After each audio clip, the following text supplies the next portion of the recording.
Buenas noches, ¿se escucha? ¿Y se puede ver la presentación en pantalla? Buenas noches, doctor. Sí se escucha, pero no se puede ver la pantalla, se ve todo negro.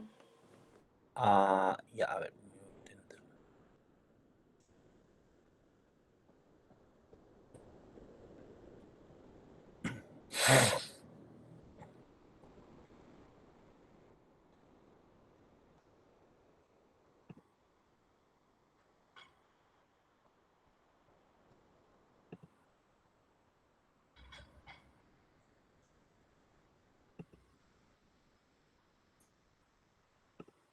Ahora,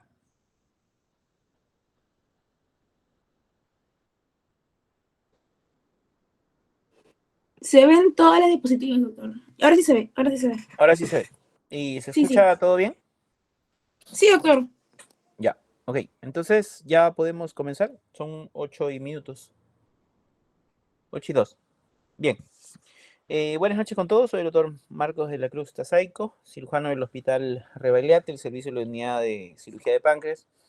Vamos a revisar el día de hoy el tema de neoplasias pancreáticas dentro de lo que es el curso de cirugía general, el tema de cirugía 1.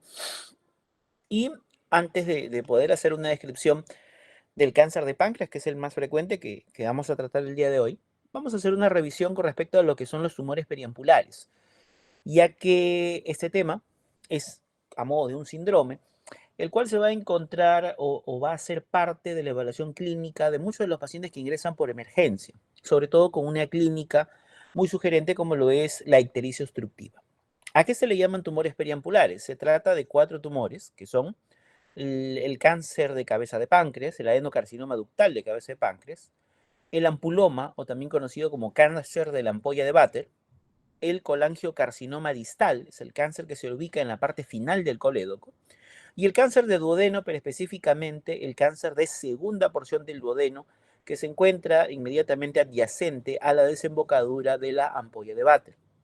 Tener en cuenta que estos 4 tumores afectan la región del complejo duodeno pancreático y de la vía biliar distal. Por tanto, cuando estos tumores crecen y comienzan a extenderse localmente, van a ocluir la vía biliar y esto condicionará una ictericia obstructiva, tal como lo muestra esta imagen, en la cual estamos viendo un cáncer de cabeza de páncreas que en su crecimiento está ocluyendo el colédoco distal y da un cuadro síndrome ictérico obstructivo. ¿Qué debemos recordar de estos 4 tumores? El cáncer de cabeza de páncreas es el más frecuente de los 4. Asimismo, recordemos que ya están viendo diversos tumores del tubo digestivo y los resultados del tratamiento, ya sea oncológico médico o también tratamiento quirúrgico, se mide de acuerdo a la sobrevida del paciente. Es decir, yo le administro algún tratamiento médico o un tratamiento quirúrgico y a partir de ese momento, ¿cuántos pacientes van a estar vivos de aquí a un año, a 5 años, a 10 años? Esa expectativa de vida o cuántos al momento siguen vivos después de ese tratamiento, eso se llama sobrevida y es la mejor forma de valorar qué tan bueno es un tratamiento médico quirúrgico para algún cáncer. Por ello, de los 4 tumores, el que tiene la menor sobrevida, habitualmente 20% a 5 años, es el cáncer de cabeza de páncreas, a diferencia del ampuloma, que de los 4 es el que tiene la mejor sobrevida, aproximadamente un 45 a 50% a 5 años. ¿Qué quiere decir?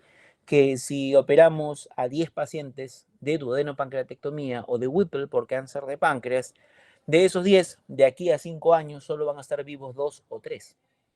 En cambio, en el caso del ampuloma, si operamos 10 pacientes que han tenido un ampuloma, de aquí a 5 años esperamos que 5 estén vivos aproximadamente, ¿no? Por decir así, el más malo de los 4 es el cáncer de cabeza de páncreas y el menos malo sería el ampuloma.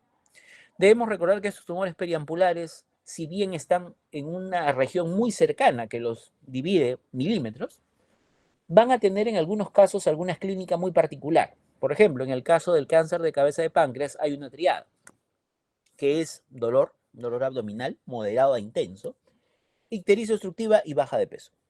En cambio, en el caso del ampuloma, presentará lo que en algunos casos se le conoce como ictericia ondulante. ¿A qué se refiere? Cuando el ampuloma crece, ocluye la ampolla de Bater. y al ocluirla el paciente se pone ictérico. Pero ¿qué sucede? En la evolución el ampuloma se parte y al partirse permeabiliza el colédoco distal, permeabiliza la ampolla de Vater y con eso la bilis deja de estar en colestasis, pasa al duodeno y la ictericia remite o baja. Claro está de que en el momento que se partió el ampuloma el paciente también sangra y puede asociarse a anemia. Luego, el tumor, el ampuloma vuelve a crecer y se vuelve a ocluir la ampolla de Vater. Por tanto, mi paciente vuelve a estar ictérico. A eso se refiere el término de ictericia ondulante. Asimismo, clínica de hemorragia digestiva alta, melena, hematemesis, y como todo sangrado del tubo digestivo, va a cursar con anemia por pérdidas. Luego tenemos el colangiocarcinoma distal, el cual definitivamente va a ocluir la vía biliar y esto hará que el paciente se ponga ictérico y como toda neoplasia, en la mayor parte de los casos baja de peso. Y verán que aquí hay un cuadro clínico algo parecido al cáncer de páncreas, con una sola diferencia, el dolor. El dolor es algo característico del cáncer de páncreas, en cambio en el colangiocarcinoma el dolor es muy poco frecuente. Y aquí una asociación clínica que mucho se utiliza en la semiología. Dicen, si un paciente tiene ictericia dolorosa con baja de peso, pensar en cáncer de cabeza de páncreas. En cambio, si tiene ictericia no dolorosa con baja de peso, pensar en un colangiocarcinoma. Por otro lado, el cáncer de duodeno, al iniciarse en la pared duodenal, van a crecer en el tiempo, pueden ocluir la ampolla de Vater, pueden ocluir la luz del duodeno. Por tanto, mi paciente puede hacer obstrucción duodenal, una obstrucción digestiva alta. Como toda tumoración puede ulcerarse y puede sangrar y nos puede dar clínica de hemorragia digestiva. Y en algunos casos avanzados, al ocluir la ampolla de Vater, puede también dar ictericia obstructiva.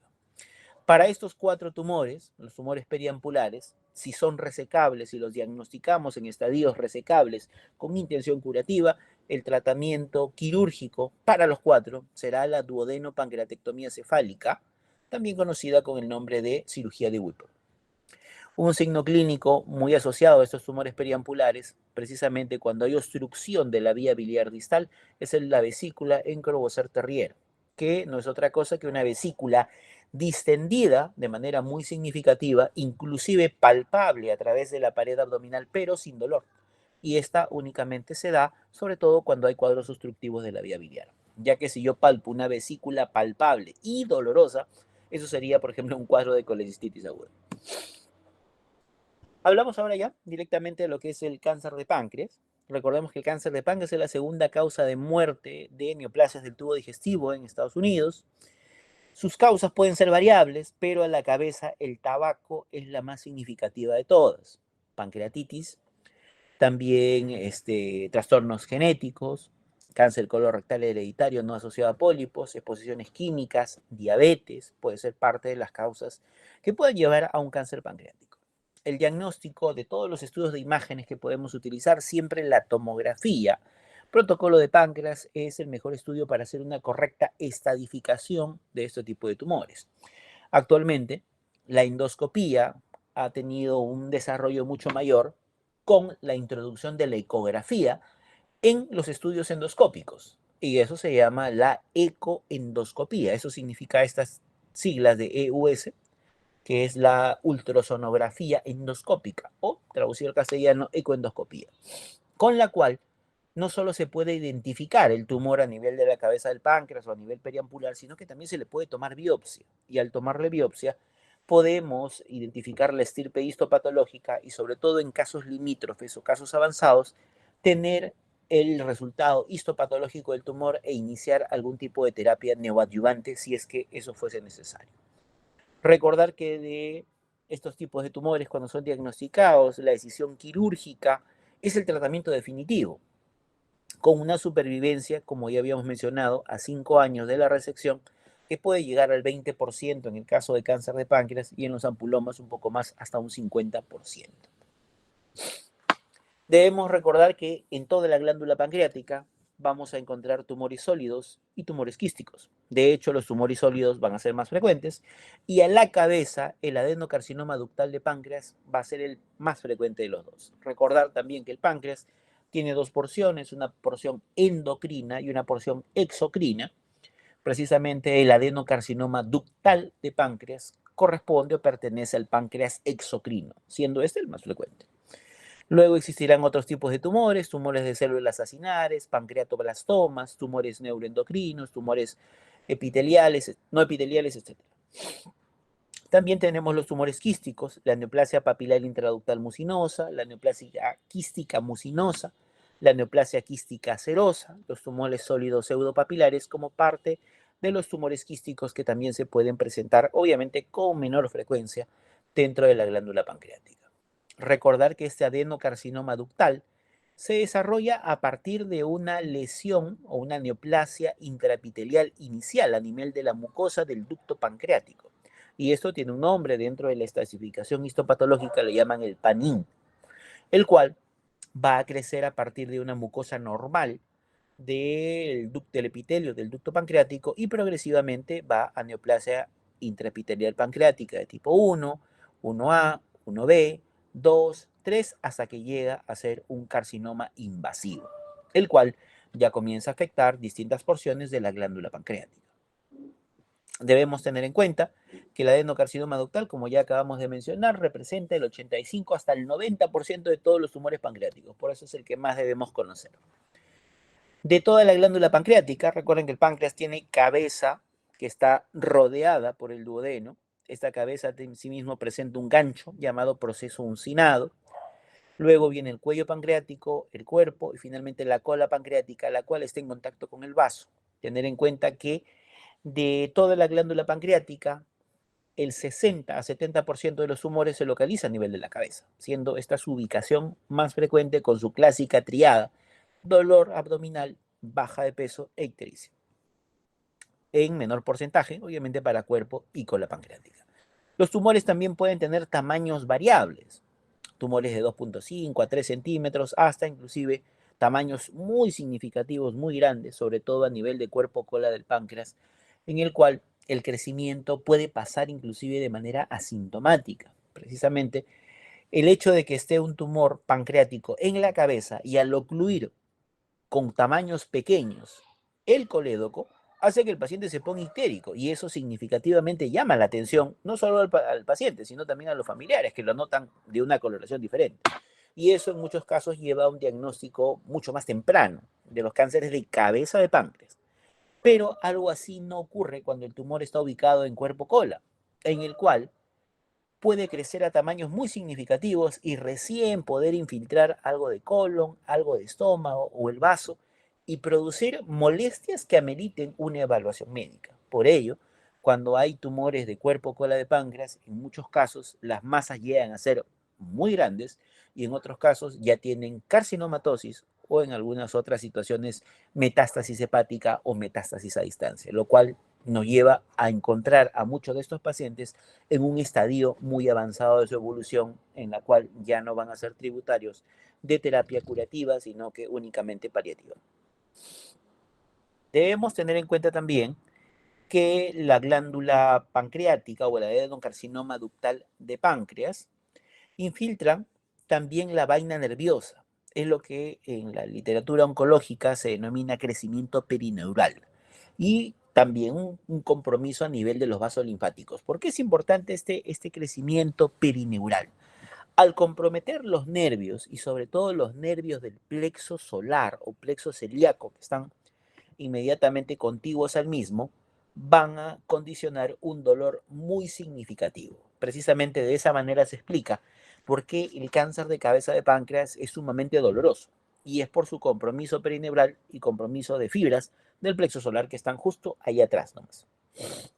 Debemos tener en cuenta que el cáncer de páncreas también se disemina a través de vasos linfáticos, comprometiendo ganglios locales, como los que podemos ver ahí, ganglios que incluso ya han sido mencionados cuando hicieron la linfadenectomía del cáncer de estómago. Muchos de esos ganglios también se vuelven a mencionar aquí, los ganglios del grupo del tronco celíaco, de la arteria gástrica izquierda, de la arteria hepática, de la arteria esplénica y del ligamento hepatodenal, que pueden verse infiltrados por esta patología pancreática.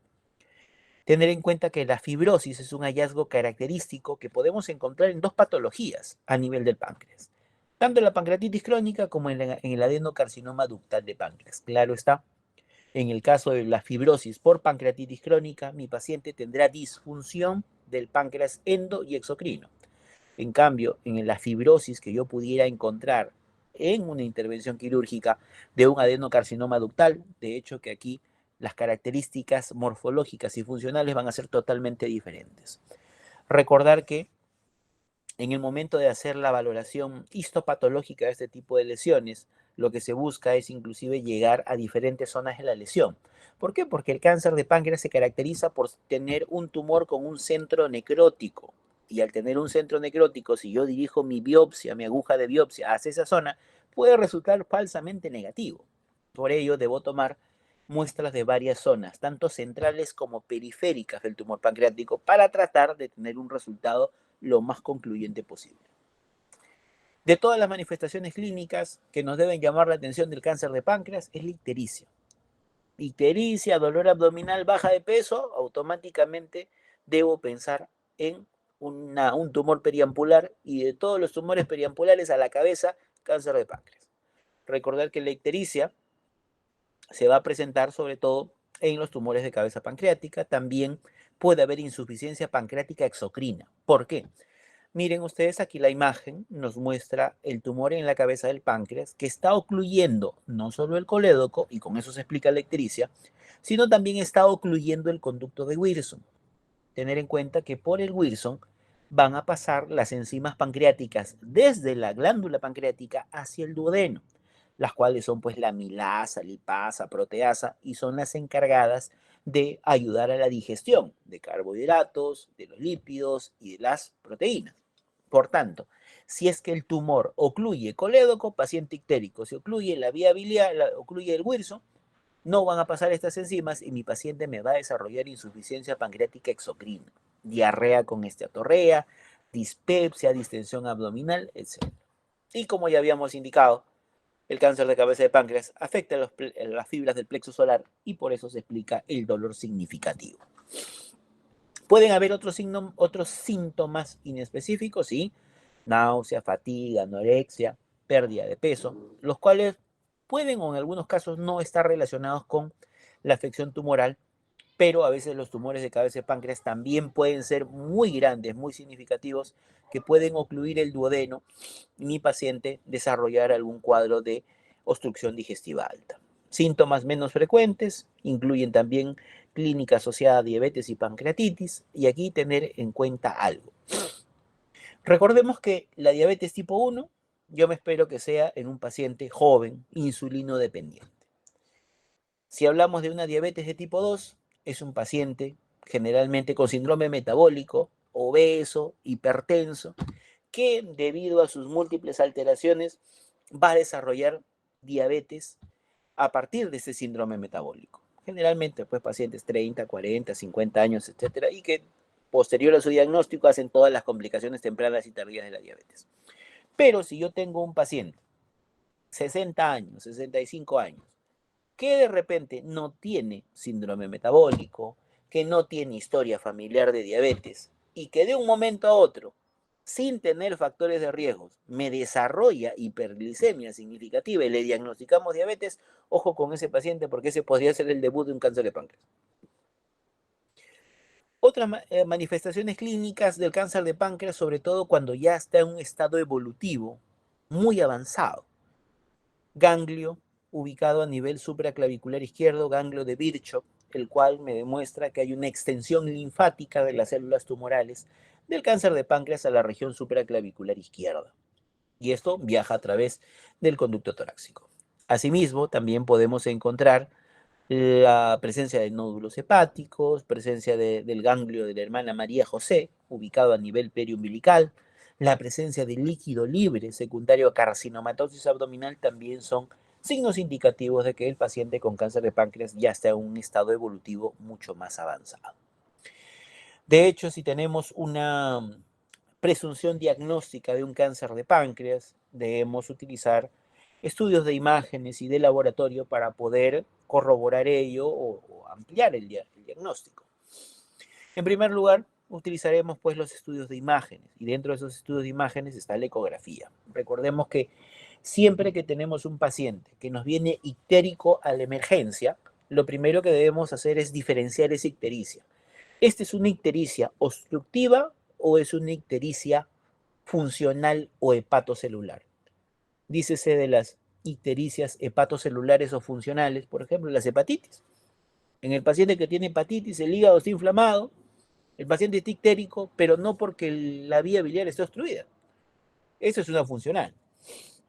En ese caso, yo encontraré pues sus transaminasas volando, pero la vía biliar intra y extrahepática normal. En cambio, si yo recibo a la emergencia un paciente ictérico, le hago una ecografía y el ecografista me informa dilatación de vías biliares intra y extrahepáticas, esto nos habla que hay algo que está bloqueando el normal flujo de la bilis. Y si viene con dolor, ictericia, baja de peso, de hecho que pensar en un cáncer de páncreas sería una primera opción.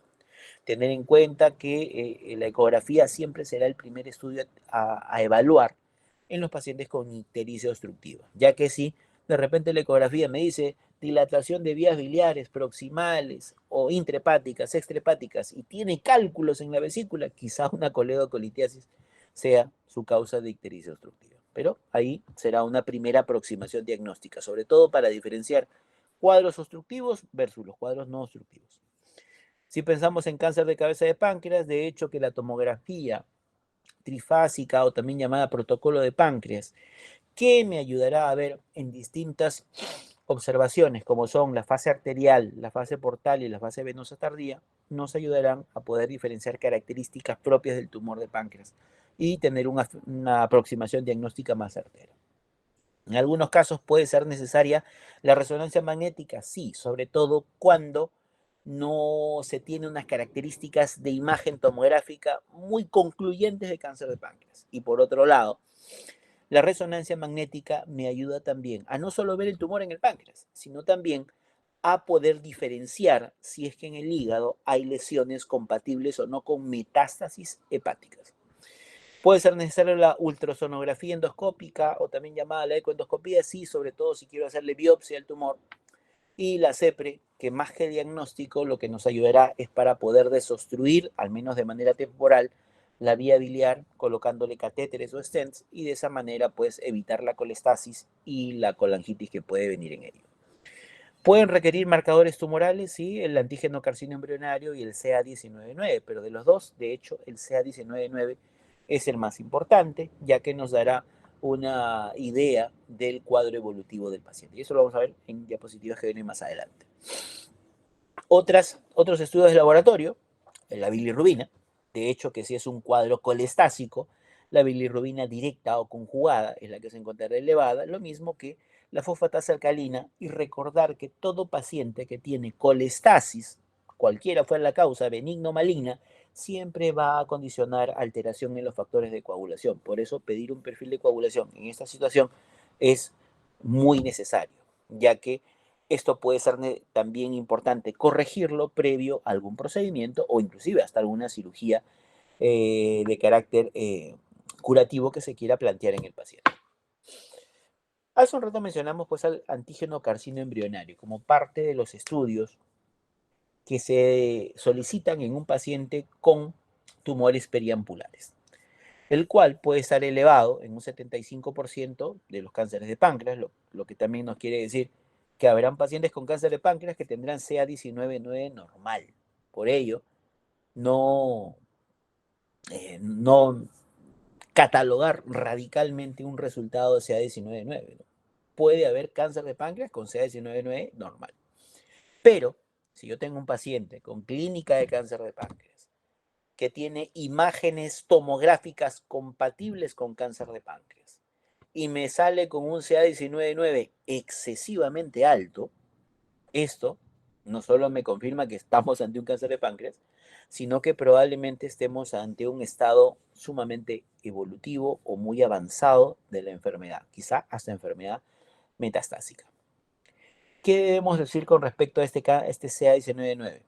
¿Se puede elevar en condiciones benignas? Sí. La colestasis puede hacer que este marcador se eleve, por lo cual no solo se puede elevar en cáncer de páncreas. Y vean, una colangitis puede elevarlo, una cirrosis lo puede elevar, colestasis benigna lo pueden elevar. Se puede elevar en cánceres que no sean páncreas también, cáncer de la vía biliar, vesícula, colangiocarcinomas, ampulomas, cáncer de hígado, cáncer de estómago, ovario, pulmón, etc. También se puede elevar en esas situaciones. Entonces, si es que es un marcador que se puede elevar por condiciones benignas y malignas, ¿cuándo lo voy a tomar en cuenta? Si yo tengo mi paciente con colestasis, puede estar elevado, sí. Por ello, es mejor tener dos controles. Un control cuando mi paciente está con colestasis y un control cuando mi paciente no está con colestasis. Si es que baja de manera muy significativa, quizás se elevó por una causa benigna, por un aumento de la presión en la vía biliar, por una causa colestásica únicamente. Pero si estoy en el contexto de un cáncer de páncreas con imágenes sugerentes, con clínica sugerente, ahí sí debo tomarle mucha mayor atención. Si me sale negativo, no quiere decir que el paciente no tenga cáncer de páncreas, sino más bien, quizá que la enfermedad todavía está localizada, está únicamente en la glándula pancreática. Pero si yo tengo un paciente con cáncer de páncreas y me sale su valor altísimo, 1000, 2000, 3000, etcétera, esto nos dice, mi paciente tiene cáncer de páncreas y probablemente una enfermedad muy avanzada, carcinomatosis o metastásica.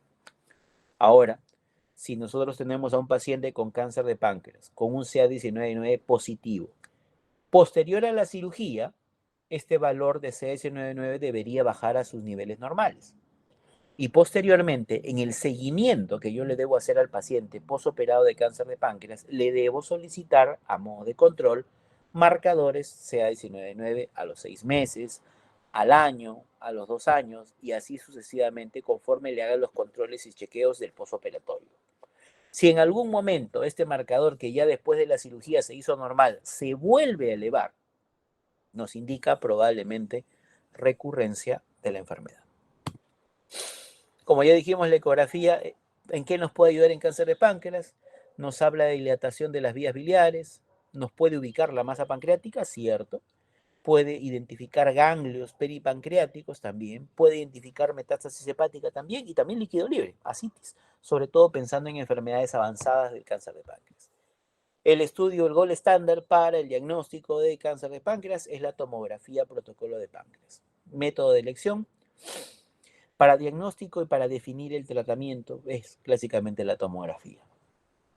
Masa de baja densidad dentro de la glándula pancreática, sus hallazgos están asociados también a no solo la presencia del tumor, sino también atrofia del resto de la glándula pancreática. Es decir, en la cabeza del páncreas yo veo un gran tumor y en el cuerpo cola está todo atrófico. También dilatación del conducto de Wilson, dilatación de la vía biliar o del conducto biliar común, irregularidad en el contorno de la superficie de la glándula pancreática y la tomografía tiene una sensibilidad que va desde el 67 hasta el 100% dependiendo del tamaño de la lesión primaria. Esta es una representación esquemática de cómo sería la tomografía protocolo de páncreas para pacientes que tienen tumores pancreáticos y se le llama protocolo de páncreas porque tiene tres fases.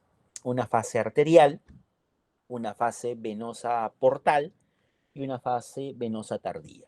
De ellas nos interesan sobre todo la fase venosa, la fase arterial y la fase venosa tardía. ¿Por qué? Porque en la fase arterial los tejidos se llenan de contraste. En palabras más sencillas, los tejidos pancreáticos se pintan de color blanco, los tumores se pintan de color blanco habitualmente con el contraste por la fase arterial. Pero en el caso de tumores de tipo adenocarcinoma ductal de páncreas, como tienen un centro necrótico, característicamente no tienen afinidad por el contraste y lo más llamativo de este tipo de tumores, como se puede ver aquí en la pantalla, es que el tumor se ve totalmente oscuro. ¿Por qué? Porque el centro está necrótico, no hubo afinidad del contraste y esto es una característica muy significativa de los tumores de cabeza de páncreas o de páncreas en general en la fase arterial de la tomografía. Muy diferente en la fase venosa, en la cual tienen una coloración habitualmente de tipo hiperdensa. Recordar que en tomografía se utilizan los términos de hipodensidad, iso y también hiperdensidad. Son hipodensos en la fase arterial, iso e hiperdenso en la fase venosa. Como se puede ver aquí también en esta imagen relacionada a un protocolo de páncreas en relación tomográfica, ya no solo vemos el tumor en la glándula pancreática, que en este caso se ve a nivel de cuerpo cola del páncreas, sino que también nos llama la atención la presencia de estas imágenes hipodensas en el parénquima hepático, los cuales nos están señalando la presencia de metástasis en el hígado. La resonancia magnética puede ser necesaria en diversas situaciones. ¿En qué nos ayuda, qué nos informa la resonancia magnética? Dilatación de la vía biliar intra y extrahepática, en algunos casos que en la tomografía no se logra ser muy concluyente de ver un tumor en la cabeza del páncreas, el paso siguiente siempre será la tomografía. Con ello podemos identificar mucho mejor la lesión pancreática, ver su tamaño, ver hasta dónde se extiende. La resonancia magnética también me permite ver la anatomía de los ductos biliares y pancreáticos, sobre todo pensando en algún procedimiento quirúrgico, y también nos permite poder evaluar las estructuras vasculares, ya que de ello, como vamos a ver en la estadificación del cáncer de páncreas, es fundamental para poder definir qué tratamiento se va a utilizar en cada uno de los pacientes. Vean, aquí también tenemos esta imagen en la cual se ve, se representa cómo se vería una masa en la cabeza del páncreas hipointensa en T1, que corresponde pues a la visualización directa del cáncer de páncreas. Y aquí vemos la colangioresonancia o la reconstrucción de la colangioresonancia, en la cual yo voy a ver la dilatación de vías biliares intra y extrahepáticas, dilatación del conducto de Wilson y una ausencia de la ampolla de Vater a nivel de la cabeza del páncreas. Así se ven las reconstrucciones de los estudios de resonancia magnética o de colangioresonancia magnética en un paciente con cáncer de páncreas. En los últimos años se ha incluido la ecoendoscopía como parte de la evaluación y del estadiaje de los cánceres de páncreas, en la cual se puede ver a través de la pared gástrica y a través de la pared duodenal la presencia de masas en el cuerpo, en la cola o en la cabeza pancreática. Y de esa manera poder ver de manera un poquito más directa la relación anatómica con la arteria mesentérica superior, con la vena mesentérica superior o también con la vena porta. Y tener una apreciación mucho más cercana de ello, ya que para poder definir la cirugía en este grupo de pacientes, es importante saber si existe o no compromiso vascular. Por otro lado, la ecoendoscopía también me permite, a través de este mismo procedimiento, punzar, ya sea a través de estómago o duodeno, y tomar una muestra de la masa tumoral pancreática. Y con ello, tener el diagnóstico histopatológico de la lesión. Esa es la ventaja actual que se tiene con respecto a este tipo de estudios, que si bien son un poquito caros, en los hospitales con los que se cuenta, ayuda mucho en la estadificación de los pacientes. ¿Puede ser necesaria la CEPRE? Sí, sobre todo cuando se necesita la colocación de un stent, de una prótesis, para intentar solucionar la colestasis que tenga el paciente, esto ya sea de una medida preoperatoria para evitar la colangitis, para evitar la sepsis en el paciente, o en algunos casos, cuando ya el paciente tiene un tumor pancreático muy avanzado, se colocan estos drenajes de manera paliativa para evitar la colangitis y darle mejor calidad de vida al paciente. También a través de la CEPRE se pueden tomar biopsias, por eso también se utiliza como para tomar muestras de la lesión tumoral que se pueda apreciar. Y los hallazgos característicos que nos puede plantear una CEPRE en un paciente con cáncer de páncreas es una estenosis irregular a nivel del conducto pancreático con obstrucción distal, y como se puede ver también aquí, una amputación del conducto pancreático y de la vía biliar distal, y es lo que característicamente, tanto en la resonancia, tanto en la tomografía como en la CEPRE, nos da la característica imagen en doble conducto. ¿A qué se refiere este signo de doble conducto? Se refiere a la dilatación, por un lado, del conducto colédoco y por otro lado, del conducto de Wilson. El colédoco normalmente debería tener 3 a 4 o máximo 5 milímetros, lo cual en una tomografía, en una resonancia, es extremadamente delgado, pequeño. A la justa sí se puede ver. En cambio, el conducto de Wilson mide 1 milímetro, 2 milímetros. En la tomografía habitualmente no se ve el Wilson en condiciones normales. Pero si hay un tumor de cabeza de páncreas que está obstruyendo colédoco y Wilson, voy a ver estos dos conductos dilatados, y a eso se llama signo del doble conducto. puede ser necesaria la biopsia en los pacientes que tienen cáncer de páncreas, sí, sobre todo cuando el paciente tiene una masa pancreática no concluyente por los diferentes estudios, no estamos seguros que sea un cáncer de páncreas, podría ser inflamatorio, podría ser pancreatitis, en esas situaciones, de hecho, que o hacer una biopsia sería necesario. En tumores que aparentemente pueden ser resecables, también puede que no sea necesaria la biopsia, y en buenos candidatos para la cirugía, de hecho, que estos pacientes van directamente a intervención quirúrgica. Pero el diagnóstico histopatológico, hacer una biopsia, ¿cuándo será necesario? En tumores que parecen irresecables, ya que al ser irresecables pasará a darse neoadyuvancia, pasará a darse algún tratamiento de tipo paliativo. Y para poder iniciar cualquier tipo de tratamiento oncológico se requiere tener el diagnóstico histopatológico con una biopsia. Asimismo, si mi paciente tiene alto riesgo quirúrgico, alto riesgo operatorio, tiene falla cardíaca, falla respiratoria, falla renal, y en esa situación someterlo a una duodenopancreatectomía es muy riesgoso, mejor se hace la biopsia y se le manda a neoadyuvancia al paciente. Cuando decidí que mi paciente debe recibir quimioterapia neoadyuvante o paliativa, tengo que tener biopsia. Los oncólogos no le dan ningún tipo de quimioterapia a pacientes con cáncer de páncreas si es que no tienen una biopsia confirmando el adenocarcinoma ductal de páncreas. Y por otro lado, linfoma. Si bien el linfoma pancreático es raro, puede presentarse. Y para ello, para poder iniciar algún tipo de quimioterapia, ya que los linfomas son sensibles a la quimioterapia, también debo tener un resultado histopatológico, ya que esta quimioterapia que se le da al linfoma es muy diferente a la quimioterapia que se le da al adenocarcinoma ductal de páncreas. El estadiaje, según el TNM, y esto a partir de la clasificación del NCCN, nos habla pues de los distintos tipos de tumores, el T, el T0, no hay evidencia de tumor, el TIS, que es el carcinoma in situ, el T1 con sus distintas variedades, T1A, T1B, T1C, dependiendo de la tumoración pancreática. En el T2, cuando son más de 2 centímetros y menos de 4, T3, más de 4 centímetros, el T4, cuando ya hay compromiso a nivel vascular. De igual modo, el N, cuando hay o no la presencia de nódulos linfáticos positivos, sobre todo de 1 a 3 grupos ganglionares regionales para el N1 y en el caso del N2 cuando tienen más de 4 grupos ganglionares regionales afectados. Y obviamente la metástasis si es que hay o no hay metástasis. La concordancia de tumor, nódulo y metástasis nos da los diferentes estadiajes. Estadiaje 0, 1A, 1B, 2A, 2B, 3 y estadio 4, en los cuales podemos ver la presencia de los distintos tipos de clasificación, tanto de tumor, de nódulo y de metástasis. Pero desde el punto de vista quirúrgico, aparte de conocer el TNM, lo que más se utiliza es la estadificación en base al compromiso vascular. Y es aquí que nosotros vamos a tener en cuenta algunos criterios.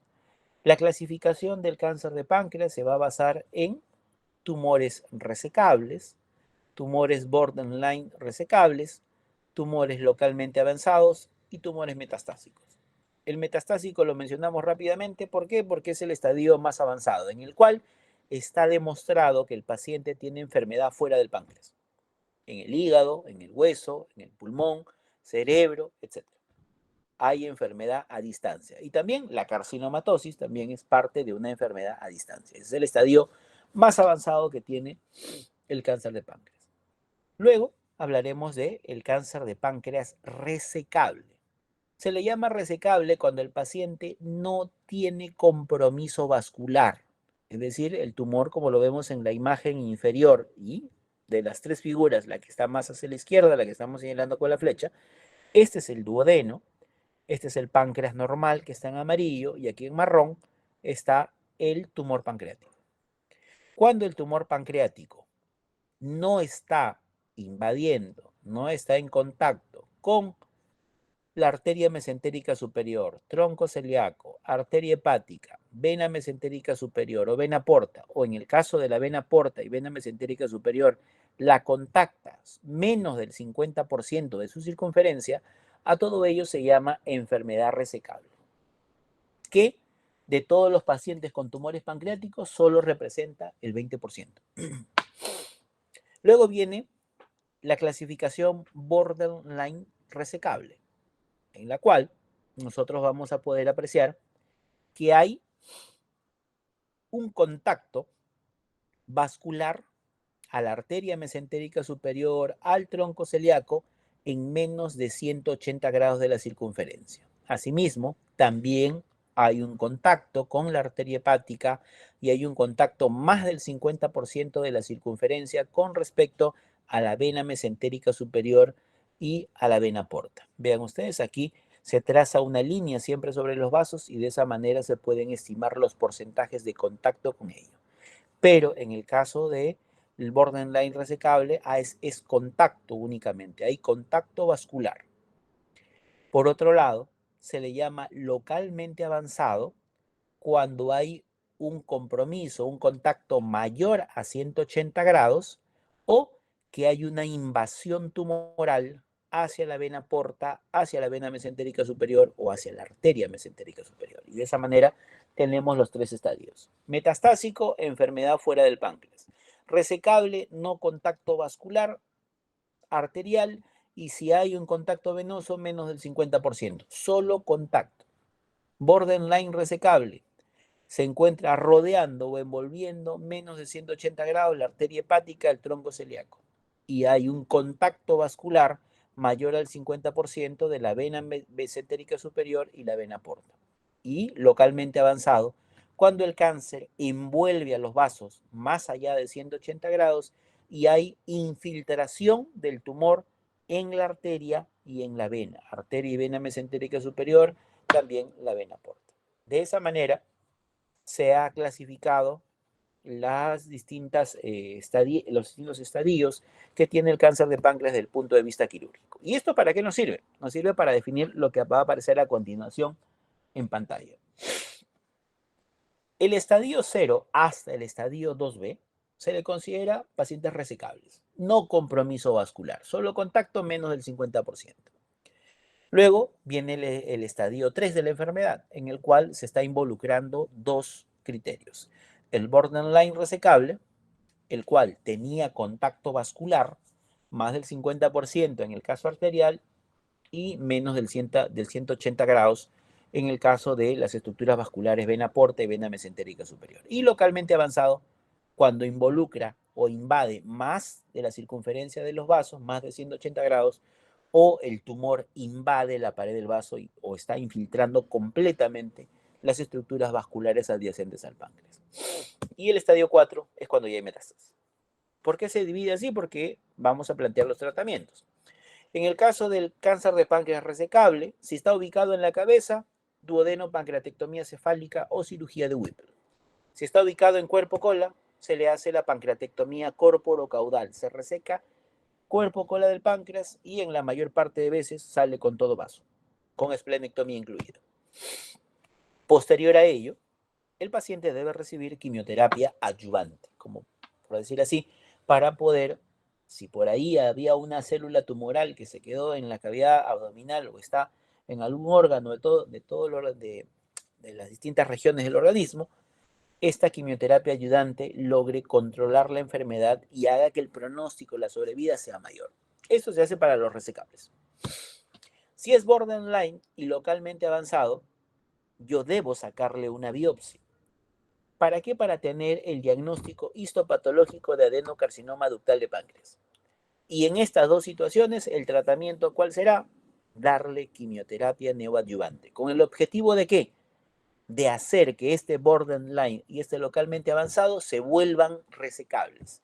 Hacer que el tumor se haga más chiquito, la enfermedad no progrese en el tiempo y convertirlos en resecable. Claro está, de los dos, el que más posibilidades tiene de convertirse en resecable es el que es un borderline. Es el que tiene más posibilidades de hacerse resecable. En cambio, localmente avanzado, si bien en algunas situaciones ha podido hacerse resecables, es el que tiene la menor probabilidad.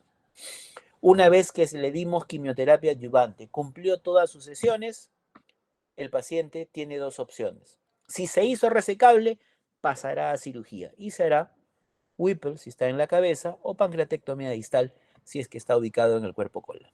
Pero si con la quimioterapia neoadyuvante el tumor no se hizo resecable, permaneció borderline o permaneció localmente avanzado, se indicará que la enfermedad continuará su progresión y únicamente será tributario de medidas paliativas o de tratamiento paliativo. En algunos casos, los borderline, de acuerdo a algunas escuelas quirúrgicas, prefieren operarlos. Lo ponemos en línea de puntos. ¿Por qué?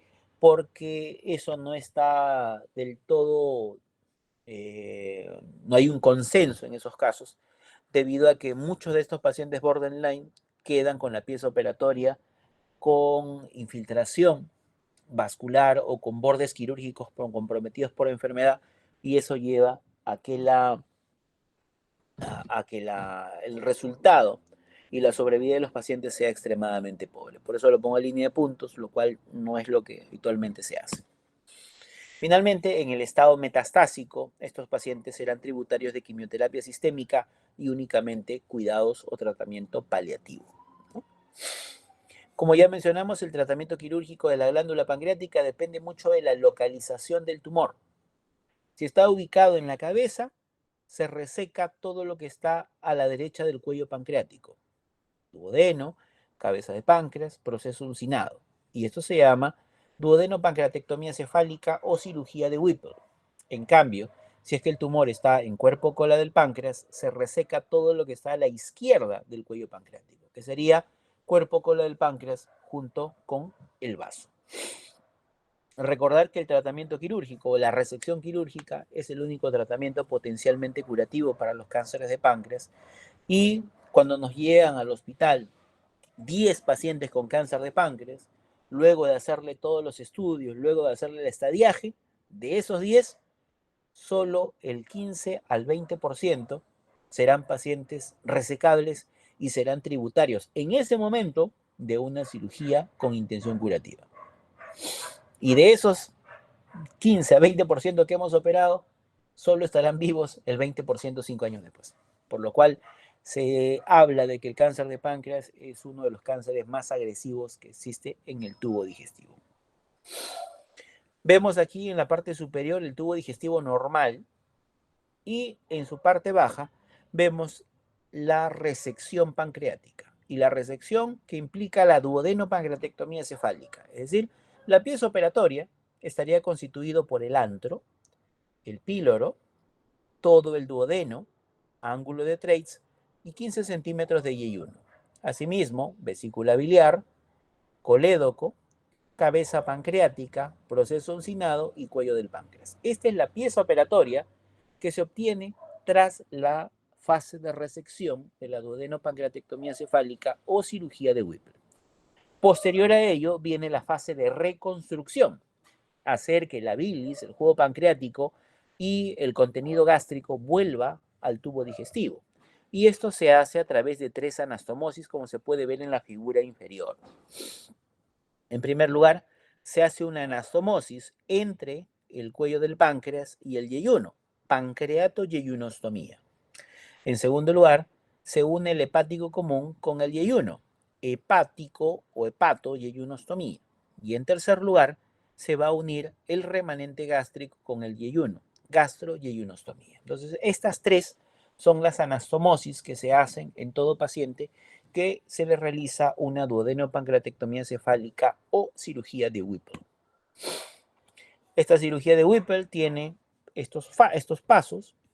La fase de resección comienza pues con la maniobra de Cattell, que es movilizar parte de la segunda del colon derecho para de esa manera exponer mejor el duodeno.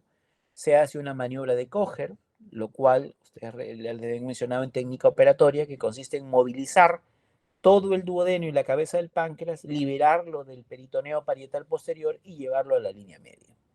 Luego se hace la disección de la vena porta, se hace la sección pancreática a nivel del antro, se hace la sección del yeyuno 15 centímetros distales al ángulo de Treitz. Luego se hace la resección o la transección pancreática y a nivel de la vía biliar, y luego se extirpa o se retira toda la pieza operatoria. Posterior a la fase de resección viene la fase de reconstrucción, que consiste en rearmar todo, como ya habíamos indicado, y aquí están las tres anastomosis: pancreatoyeyunostomía, hepatoyeyunostomía y gastroyeyunostomía, con lo cual la bilis, jugo pancreático y los alimentos vuelven a ingresar al tubo digestivo. Pero para la fase de reconstrucción y en sí para toda la técnica de la duodenopancreatectomía existen dos variantes. Existe la duodenopancreatectomía o Whipple clásica, en la cual se reseca el antro, hay una antrorectomía, y hay otra que es la Whipple con preservación pilórica, en la cual el estómago queda completo, el píloro está en su posición y se hace un corte a nivel de la primera y segunda porción del duodeno. También se van a hacer tres anastomosis para su reconstrucción, que serían pancreatoyeyunostomía, hepatoyeyunostomía y duodenoyeyunostomía. Estas son las dos variaciones potenciales que podemos encontrar en el momento de la duodenopancreatectomía cefálica o cirugía de Whipple. Lo que ustedes pueden ver en pantalla es la pieza operatoria de algunos pacientes que hemos tenido en el servicio. Miren, para reconocer, esto es el antro. Aquí está cortado el antro. Aquí estaría el píloro, primera, segunda, tercera, cuarta porción del duodeno, ángulo de Treitz y yeyuno. Y acá nosotros vemos la cabeza del páncreas. Y aquí, esto que está en rojito, marcado en rojo, tanto en la derecha como en la izquierda, es el proceso uncinado. Es la zona del proceso uncinado que estuvo en contacto con la arteria mesentérica superior. Por encima de ella, aquí se ha pintado en color azul y aquí también, este es el surco donde estaba ubicada la vena porta, la vena mesentérica superior y la vena porta. Y lo que se ve aquí en color amarillo corresponde a la sección del cuello pancreático. Y ustedes dirán, ¿por qué está pintado?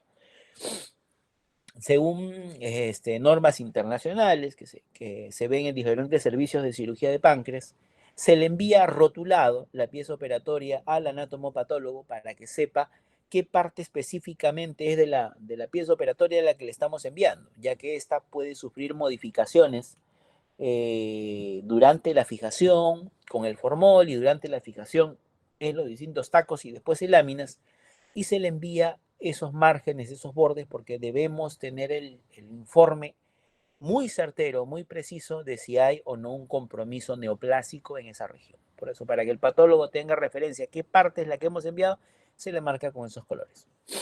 Asimismo, acá podemos ver la vesícula biliar, aquí también vesícula biliar, y aquí está el cístico y colédoco. Esta es una pieza operatoria de una duodenopancreatectomía cefálica o de Whipple. Y esta es la otra parte. Recuerden que cuando se hace cirugía en el páncreas por motivos pancreáticos, solo tenemos dos procedimientos. Si el tumor está en la cabeza, Whipple. Si el tumor está en cuerpo-cola, pancreatectomía corporocaudal o pancreatectomía distal, que en la mayor parte de los casos se reseca junto con el vaso. Miren ustedes, aquí está el cuerpo-cola del páncreas y aquí una tumoración que abarca principalmente el cuerpo del páncreas.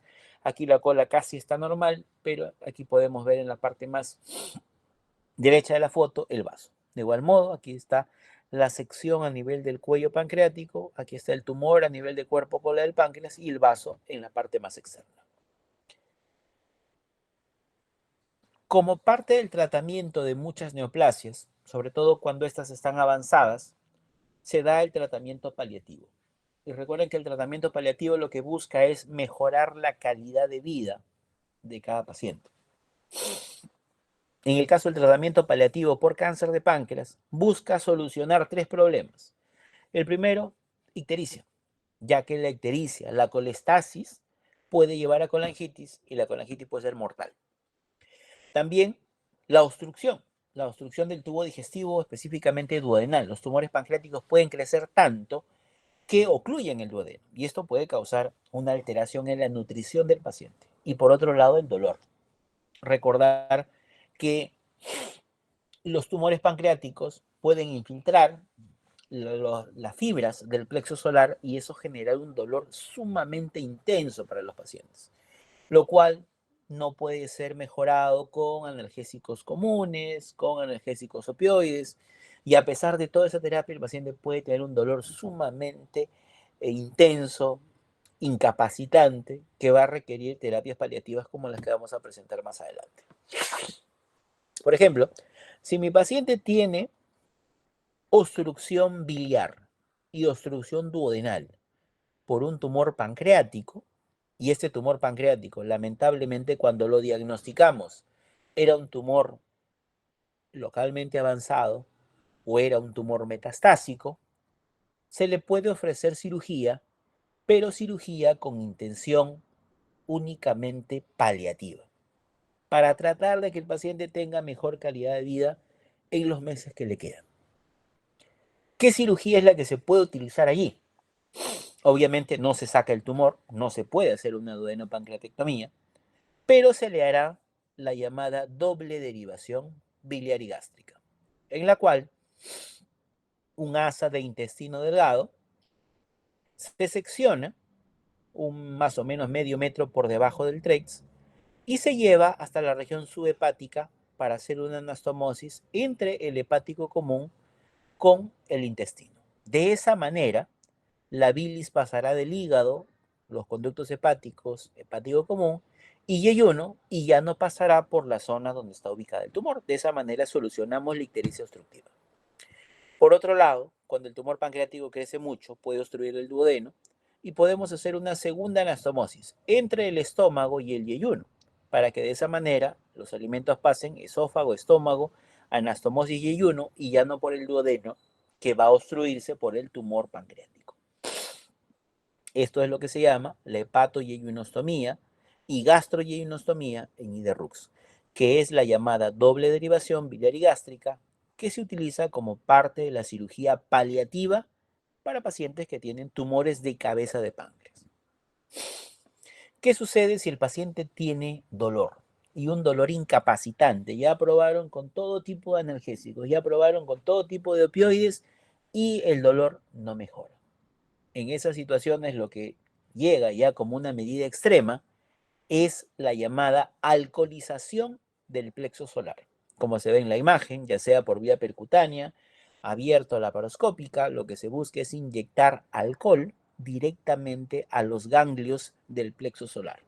Con esto se produce la necrosis de esos ganglios y por tanto la interrupción de la transmisión nerviosa, y con ello una mejora significativa en la clínica del dolor. Esa es una terapia muy invasiva, pero que en casos en los cuales el paciente tiene un dolor extremadamente intenso, ya probaron con todas las medidas analgésicas, oral, endovenosa posibles, es la última opción.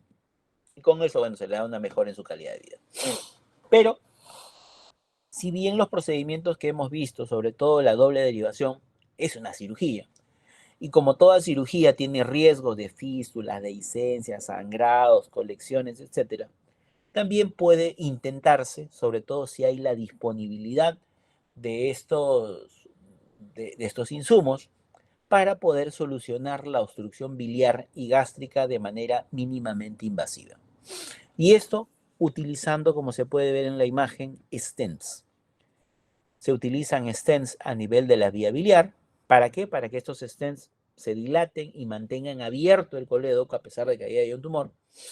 Y también stents duodenal, con el objetivo de mantener permeable, mantener abierta la luz del duodeno. Y con ello, si está permeable el duodeno, el paciente va a poder comer sin problemas. Si hay un stent en la vía biliar, la bilis va a poder bajar sin problemas hacia el duodeno, y de esa manera el paciente podrá evitar la obstrucción biliar y gástrica de una manera menos invasiva posible. ¿Esto se puede utilizar? Sí. ¿Es menos invasivo que una cirugía? De hecho. El detalle, costoso, y por otro lado, tiene que ser colocado en centros donde el personal endoscópico que lo coloca, el gastroenterólogo que lo coloca, debe tener mucha experiencia en eso, para que no tenga complicaciones y para que los resultados sean los mejores. Este cuadrito intenta resumir todo lo que hemos dicho en las diapositivas anteriores. Diferentes mutaciones se pueden asociar al desarrollo de la génesis de cáncer de páncreas. Existen factores de riesgo muy definidos que sí se asocian claramente al cáncer de páncreas, como son el tabaco y la pancreatitis crónica. Otros agentes probables que pueden estar correlacionados: la clínica del cáncer de páncreas, dolor, baja de peso, ictericia, diferentes estudios que se pueden utilizar para valorar el paciente que tiene cáncer de páncreas, como la ecografía, la tomografía, la resonancia, la ecoendoscopía más biopsia, la CEPRE, sobre todo pensando en tratamientos paliativos, y cuando se piensa en un tratamiento curativo, recuerden que son solo 2 cirugías. Si es Whipple, es cuando el tumor está en cabeza de páncreas. Si es pancreatectomía distal, es cuando el tumor está en cuerpo cola.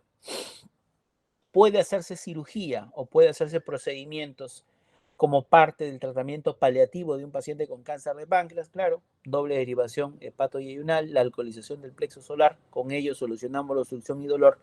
Y recordar que después de una cirugía con intención curativa, en la mayor parte de centros prefieren dar una terapia o un tratamiento adyuvante, quimio, radioterapia, para de esa manera evitar la progresión de la enfermedad a futuro. Unas diapositivas adicionales con respecto a los tumores quísticos pancreáticos. Están presentes solo en un 2 a un 45% de la población general. De todos los tumores que encontramos en la glándula pancreática, solo representan el 1%. Y debemos tener en cuenta que van a ser detectados en imágenes abdominales, generalmente, salvo el paciente tenga síntomas, realizadas por otras indicaciones. El paciente se hizo un chequeo, se hace una ecografía abdominal, le encuentran un quiste pancreático. Se hace una tomografía por otra causa, le encuentran el quiste pancreático. Muchos de ellos son asintomáticos completamente. Y en la evaluación de cada uno de estos pacientes, lo más importante a definir es cuándo estos quistes son benignos y cuándo estos quistes son malignos, para poder definir sobre todo su tratamiento. Debemos recordar que existen tumores quísticos que los podemos clasificar como benignos, otros de un grado intermedio, y hay unos que claramente son malignos. Tumores benignos: el cistoadenoma seroso, el cistoadenoma mucinoso, la neoplasia papilar intraductal mucinosa, los teratomas quísticos maduros, los tumores borderline son los tumores quísticos mucinosos con displasia. Estos son claramente, van a ir hacia alguna neoplasia. Los tumores sólidos pseudopapilares también son tumores que están en el plano intermedio, no son ni benignos ni malignos, pero con una alta posibilidad de transformarse en tumores malignos. De hecho, que la forma quística del adenocarcinoma ductal también está aquí presente, a tenerla en cuenta. La neoplasia papilar intraductal mucinosa y el cistoadenoma seroso, o mucinoso, perdón, también está asociado a ello. Las neoplasias clísticas que podemos encontrar dentro de la glándula pancreática, la mayor parte de ellas debemos considerarlas como lesiones premalignas. La única que por ahí podríamos decirle, este tumor quístico es benigno, es la neoplasia quística serosa, o el tumor quístico seroso, que debería ser el término más correcto a utilizar. Tumor quístico seroso. Vean, la figura nos representa muy bien la neoplasia papilar intraductal mucinosa, el IPMN, la neoplasia quística serosa, la neoplasia quística mucinosa y el pseudoquiste pancreático asociado a pancreatitis. Debemos tener en cuenta que los tumores quísticos del páncreas se les consideran o son incidentalomas, es decir, hicimos el estudio ecográfico, tomográfico por otra causa y terminamos diagnosticando un tumor quístico en el páncreas. Muchos son asintomáticos, otros solo tienen dolor sordo, algunos se asocian a distintos grados de pancreatitis, en algunas otras situaciones a náuseas, vómitos. Si están en la cabeza del páncreas pueden desarrollar ictericia, en algunos casos pueden sangrar, sobre todo las neoplasias papilares intraductales mucinosas. Otras pueden crecer de manera muy significativa e incluso ser palpables a través de la pared abdominal, crear sensación de plenitud gástrica y en algunos casos, sobre todo los que son más malignos, ir a pérdida de peso. En algunos casos, si es que el diagnóstico temprano, el pronóstico es muy bueno, es favorable en la mayor parte de los casos. Siempre tener en cuenta que la sobrevida a 5 años en la neoplasia quística serosa, recordemos que este es el benigno, ese no se va a transformar en cáncer. El cistoadenoma mucinoso sí se va a convertir en cáncer, por tanto debo operarlo. Y si lo opero, la sobrevida a 5 años será 95%. El cistoadenocarcinoma mucinoso, si lo operamos, la sobrevida va a ser un poco menor, del 17 al 35% a 5 años. Y en el caso de la neoplasia papilar intraductal mucinosa, tiene una sobrevida a 5 años de operado, más del 50%, pero si es invasivo, menos del 30%. Este cuadrito nos muestra de manera global los distintos tipos de tumores quísticos, la neoplasia quística serosa, la neoplasia quística mucinosa, el sólido pseudopapilar y la neoplasia papilar intraductal mucinosa con ciertas características. Por ejemplo, la neoplasia quística serosa se presenta en adultos mayores, habitualmente 70 años, 75 años y demás. Se presenta más con tumores relativamente grandes. No tienen comunicación con el ducto pancreático, raramente da síntomas. No tiene malignidad habitualmente o es muy pobre. Muy diferente de la neoplasia quística mucinosa. Se presenta a edades más tempranas, 30, 40, 50 años. Predomina claramente en el género femenino. Tumores grandes, no se comunican con el conducto pancreático, síntomas poco frecuentes, malignidad sumamente alta y presencia de estromo ovárico en sus paredes. Neoplasia sólido pseudopapilar o tumor de Franz también se presenta en el género femenino, sobre todo a edades mucho más tempranas, menos de 30 años. Tamaños grandes, no tienen comunicación con el ducto pancreático, síntomas muy raros que presenten síntomas, generalmente tiene que ser una masa muy grande para ser muy sintomática, se presentan en pacientes jóvenes con una malignidad hasta un 10%. La neoplasia papilar intraductal mucinosa, generalmente pacientes varones, añosos, 60, 70 años, tumores habitualmente de 5 centímetros, sí tienen comunicación con el ducto pancreático, síntomas asociados mucho a pancreatitis, malignidad es relativamente frecuente, se pueden convertir en cáncer en su evolución y como habíamos mencionado anteriormente, tienen comunicación con las ramas ya sea principal o secundarias del ducto pancreático. La ecoendoscopía permite hacer punciones de esos distintos quistes, tanto en la neoplasia quística serosa como en la neoplasia quística mucinosa, como en la neoplasia papilar intraductal mucinosa. De ello debemos tener en cuenta algunos criterios, sobre todo el CA19-9. Recordar que este será sumamente elevado en la neoplasia quística mucinosa y en los IPMN, los cuales nos demuestran que hay una malignidad muy asociada a estos tipos de tumores. La neoplasia quística serosa relativamente o es benigna en casi todos los casos. La glucosa más de 50 en la neoplasia quística serosa y una glucosa menos de 50, sobre todo en la neoplasia quística mucinosa y los IPMN. La mucina presente también en estos dos últimos, apariencia viscosa y clara en la neoplasia quística mucinosa e IPMN, los cuales van a estar asociados con malignidad en esos dos casos. Aquí una forma de acordarnos de los tumores quísticos más frecuentes que existen en el páncreas. Primero, tumores quísticos en el páncreas se presentan con más frecuencia en la mujer, salvo la neoplasia papilar intraductal mucinosa, que es más frecuente en el hombre.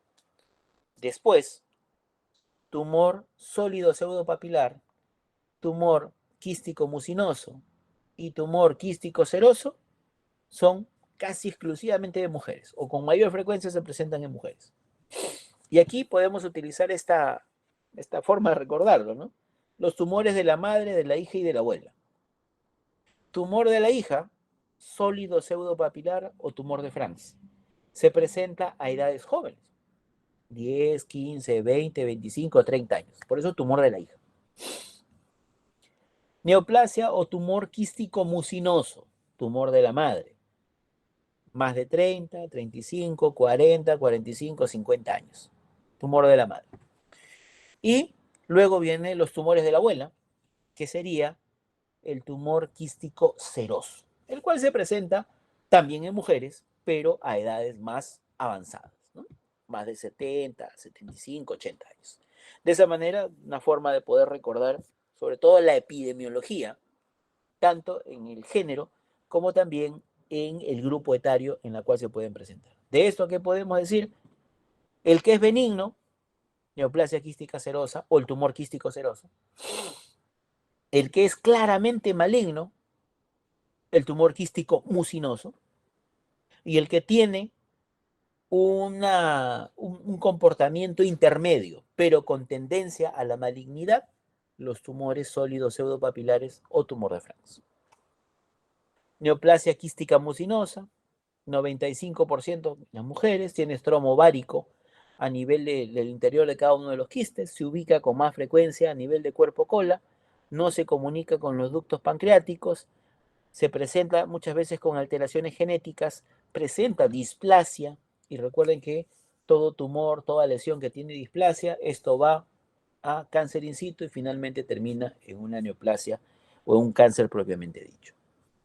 Luego está el tumor sólido pseudopapilar o tumor de Franz, que es un tumor raro, 93% en mujeres, se presenta a edades tempranas de la vida, puede llegar a ser asintomática, pero si la masa es como se puede ver en la tomografía, una masa sumamente voluminosa, va a causar algunas molestias, sobre todo dolor abdominal, dispepsia, distensión, etc. Puede causar dolor que es secundario a hemorragias intraquísticas y la sintomatología, como ya habíamos manifestado, varía dependiendo del tamaño. Si son chiquitos puede pasar hasta asintomático, pero si son grandes y voluminosos es ahí donde generan mayores problemas o mayores molestias. Puede ser considerado como maligno, con una biología de muy bajo grado, pero recordar que estos tumores pueden progresar y avanzar muy significativamente a nivel local, como también pueden desarrollar metástasis, lo cual hace que el pronóstico sea extremadamente malo para cualquiera de los pacientes que tengan este tipo de tumores. Puede crecer en cualquier parte de la glándula pancreática, cabeza, cuerpo, cola, sin alguna preferencia en particular.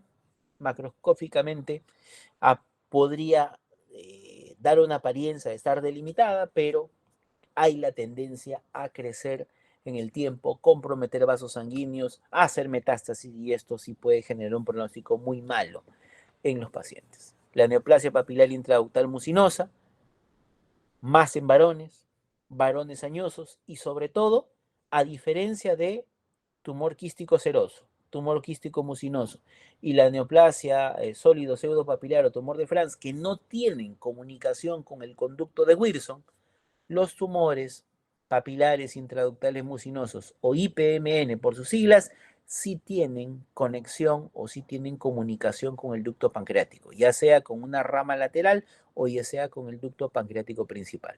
Y el detalle de este tipo de tumores que afectan el ducto pancreático es que en el tiempo pueden tener displasia leve, moderada, severa y convertirse en un adenocarcinoma.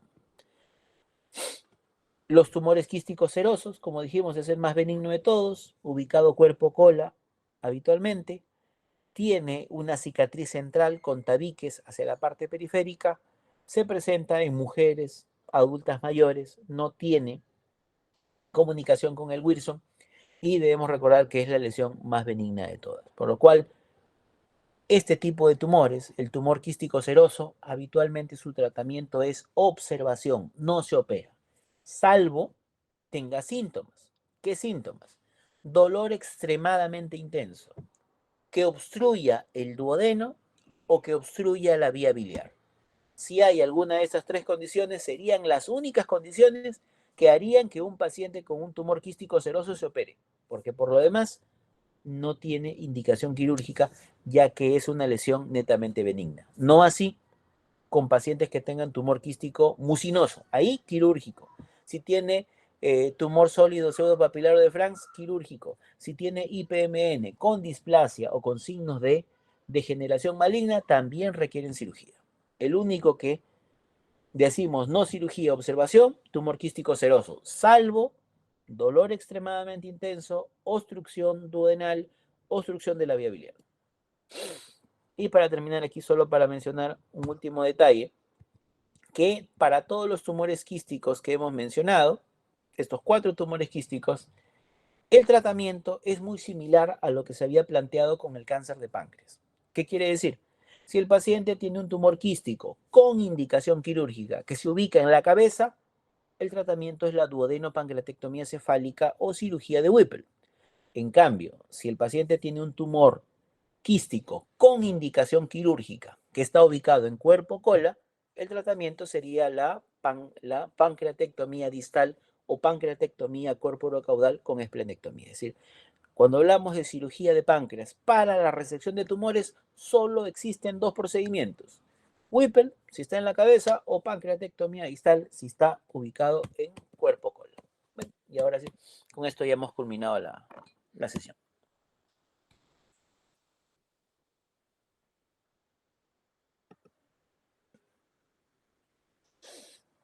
¿Alguna pregunta? Doctor, ¿me escucha? Sí, escucho, escucho. Doctor, una pregunta. ¿Cuándo se decide hacer una... Usted habló de dos whippers, ¿no? La clásica y de la preservación pilórica. Ajá. ¿Cuándo decido exactamente hacer, por ejemplo, una preservación pilórica? En sí, hacer WIPE clásica y preservación pilórica lo que busca es tratar de disminuir una de las complicaciones que se presentan en los pacientes post-WIPE, que es el retardo del vaciamiento gástrico. Se dice que cuando uno hace una WIPE con preservación pilórica, tendría menos posibilidades de desarrollar en el posoperatorio retardo en el vaciamiento gástrico. Esa es una de las principales indicaciones. La otra sería para el tipo de tumor que tenga el paciente.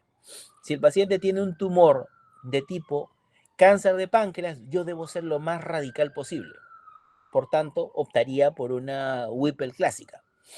Si el paciente tiene un cáncer de duodeno que está ubicado en la segunda porción y que se extiende hasta la primera porción del duodeno, debo ser completamente radical, debo ampliar bien mi margen, por tanto, Whipple clásica. Si el paciente tiene un ampuloma, también puede comprometer la pared duodenal, puede afectar la luz del duodeno, también preferiría hacer una Whipple clásica. Para lo que es el colangiocarcinoma, que solo está ubicado en la parte distal del colédoco, sin afectar duodeno, podría ser una opción hacer una Whipple con preservación pilórica. Pero, como les decía, este cambio de hacer clásica con preservación pilórica, lo que más busca es tratar de reducir una complicación que se presenta en los pacientes que tienen Whipple y que sea lo que puede entorpecer el inicio de la vía oral en el postoperatorio, que es el retardo del vaciamiento gástrico. Se dice que en la Whipple con preservación pilórica hay menos retardo de vaciamiento gástrico que en una Whipple clásica. Esas son las características a las cuales hace referencia estos dos procedimientos. Ok, gracias, doctor. Doctor, ¿también podría explicar otra vez lo de la tomografía? Porque habló del protocolo del páncreas de 3 fases. ¿Cuál es lo característico? Ya. Estas 3 fases lo que hacen es que el contraste ingresa a través de las arterias, esa es la fase arterial. La segunda es la fase portal, la sangre ingresa por la vena porta. Y la tercera es la fase venosa tardía. El contraste pasa por las venas suprahepáticas. Los pacientes que tienen cáncer de páncreas tienen una particularidad. El tumor pancreático tiene un centro necrótico. Por tanto, si yo le pongo un contraste en la fase arterial, ¿qué va a suceder? Se pinta todos los bordes del tumor pancreático, pero el centro no se pinta. ¿Por qué? Como está necrosado, no tiene afinidad por el contraste y se ve oscuro. Por eso, si nosotros tenemos un paciente con clínica sugerente de cáncer de páncreas, que en las imágenes que le solicitamos sospechamos y queremos confirmar ello, lo característico que sería, voy a ver una lesión, una tumoración dentro de la glándula pancreática, cuyos bordes son hiperdensos, pero su centro es hipodenso. Y eso característicamente significa la necrosis. Muy diferente en la fase portal, en la cual el contraste va a través de las venas mesentéricas, de las venas duodenopancreáticas y demás, en la cual se ve la tumoración pancreática en la glándula, pero aquí la tumoración característicamente se ve isodensa, es decir, casi igual que el resto de la glándula pancreática o ligeramente con una tonicidad mayor. Se ve hiperdensa con respecto a la glándula pancreática. Y eso sería una característica a tener en cuenta. Por ello, la tomografía protocolo páncreas o trifásica que se pide para evaluar a estos pacientes. Entendí, muchas gracias, doctor. Okay. ¿Alguna otra pregunta?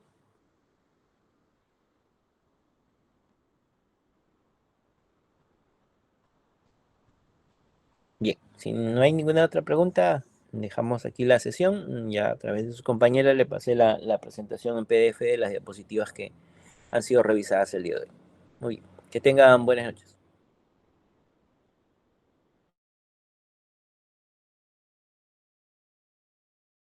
Gracias, doctor. Cuídese. Buenas noches, doctor. Buenas noches, doctor. Gracias.